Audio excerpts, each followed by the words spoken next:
تیرا ہو کے ہے جینا، جینا ہے جینا ہے، تیرا ہو کے ہے جینا۔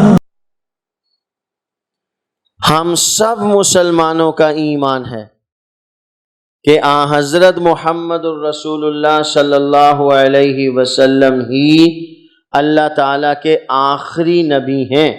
میں بار بار اس بات کو دہرا رہا ہوں کہ ہمارے ذہن نشین ہو جائے، ہمیں خواب میں بھی کوئی سوال کرے تو ہم اپنے ایمان، عقیدے اور نظریے کی صحیح ترجمانی کریں۔ راستے چلتے ہوئے اچانک ہمیں کوئی روک کے سوال کرے تو ہمیں اپنے ایمان، عقیدے اور نظریے کے متعلق سوچنا نہ پڑے۔ ہم اپنی اولادوں کے ذہنوں میں یہ عقیدہ اس طرح راسخ کر دیں کہ روئے زمین پر کوئی شخص ان کے ایمان پر خدا نہ کرے شب مارنے کی کوشش کرے تو ہمارے بچوں کا ایمان، عقیدہ، نظریہ مضبوط رہے۔ ہمارے بچے یہاں ہوں تو ان کا ایمان محفوظ ہو، وہ روئے زمین کے کسی کونے پر چلے جائیں، انہیں دین کا کوئی دشمن قادیانی مرزائی کی شکل میں ملے، وہ قرآن کریم کی آیت پڑھ کے غلط ترجمہ کر کے ہمارے سادہ لو مسلمان بچے اور بچی کو دھوکہ دینا چاہے تو ہمارا مسلمان بچہ اور بچی اصل مال سے، ایک نمبر مال سے بخوبی واقف ہو۔ میں یہ چاہتا ہوں کہ ہمیں اصل اور کھرے مال کا پتہ ہونا چاہیے، ایک نمبر مال کا پتہ ہونا چاہیے۔ آپ میں سے کوئی کاروباری آدمی اپنے بچے کو کبھی بھی سودا کرنے کے لیے نہیں بھیجے گا جب تک وہ سودا کرنے میں کھرے اور کھوٹے مال میں امتیاز نہیں کر لیتا۔ آپ اپنے بیٹے کو نہیں بھیجیں گے، آپ کہیں گے ابھی اسے معلوم نہیں کہ کھرا سودا کون سا ہے، کھوٹا سودا کون سا ہے، ایک نمبر مال کون سا ہے، دو نمبر مال کون سا ہے۔ یہ غلطی کھا جائے گا، پیسے ضائع ہو جائیں گے۔ آپ اس کے دل و دماغ میں کھرے مال کی پہچان بٹھاتے ہو،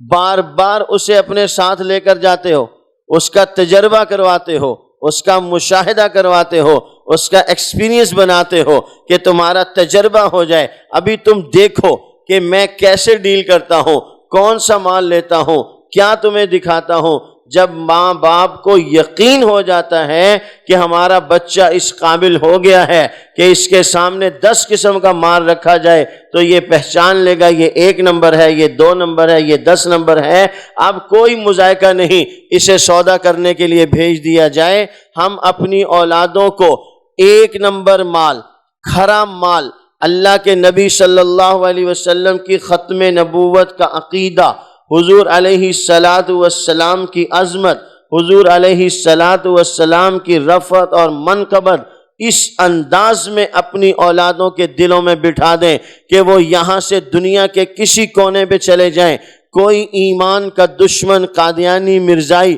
قرآن کریم کا سہارا لے کر، سمجھے میں نے کیا کہا؟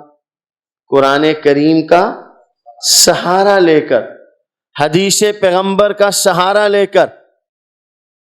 قرآن کریم کی آیت پڑھے گا، ترجمہ غلط کرے گا، ایک عام سادہ لو مسلمان جانتا ہی نہیں، اس کے سامنے قرآن کریم کی آیت پڑھی جائے، اس کے سامنے حدیث پیغمبر کا نام لیا جائے، من مانا ترجمہ کیا جائے، یہ سادہ لو مسلمان جو قرآن کریم کے ترجمے سے واقف نہیں، حدیث پیغمبر سے واقف نہیں، یہ قرآن کریم کی آیت کو سمجھے گا ترجمہ صحیح کیا،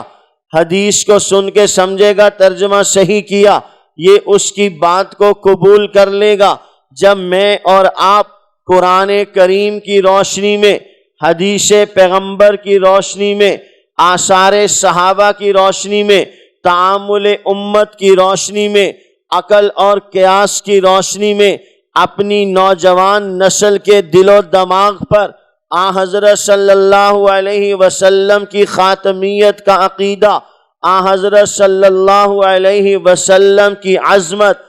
حضرت صلی اللہ علیہ وسلم کی منقبت اپنے بچوں کے دل و دماغ پر نقش کر دیں گے، انہیں قرآن کریم کی آیات طیبہ کے حوالے سے بتائیں گے کہ محمد الرسول اللہ ہی اللہ کے آخری نبی ہیں۔ حدیث پیغمبر کے حوالے سے بتائیں گے کہ محمد الرسول اللہ کے بعد کسی قسم کا کوئی اور نیا نبی دنیا میں نہیں آ سکتا، تو پھر بے فکر ہو کر اپنے اس ماحول سے اپنے بچے کو نکال دیجئے، وہ اپنے ایمان کی حفاظت کرے گا۔ آپ نے کھرا مال اس کے دل و دماغ میں بٹھا دیا، 1 نمبر مال کی پہچان اس کے قلب و جگر میں اتار دی، آپ اس کے ایمان کو محفوظ کر چکے ہیں۔ اب انشاءاللہ الرحمن پرواہ نہیں ہے۔ آئیے میں اور آپ اپنے ایمان، اپنے عقیدے اور اپنے نظریے کو خوب یاد کر لیں۔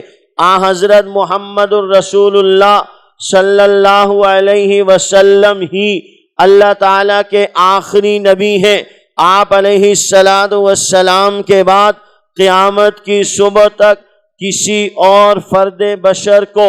نبوت کا منصب نہیں دیا جائے گا، کسی اور فرد بشر کے سر پہ تاج رسالت نہیں سجایا جائے گا۔ اسلامی دنیا میں اسے عقیدہ ختم نبوت کہا جاتا ہے۔ قرآن کریم کی کم و بیش 100 آیات طیبہ،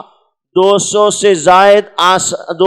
زائد احادیث مبارکہ، حضرات صحابہ کرام رضوان اللہ علیہ مجمعین کا سب سے پہلا اجماع جھوٹے مدعی نبوت مسیلمہ کذاب کے خلاف اعلان جہاد پر ہوا۔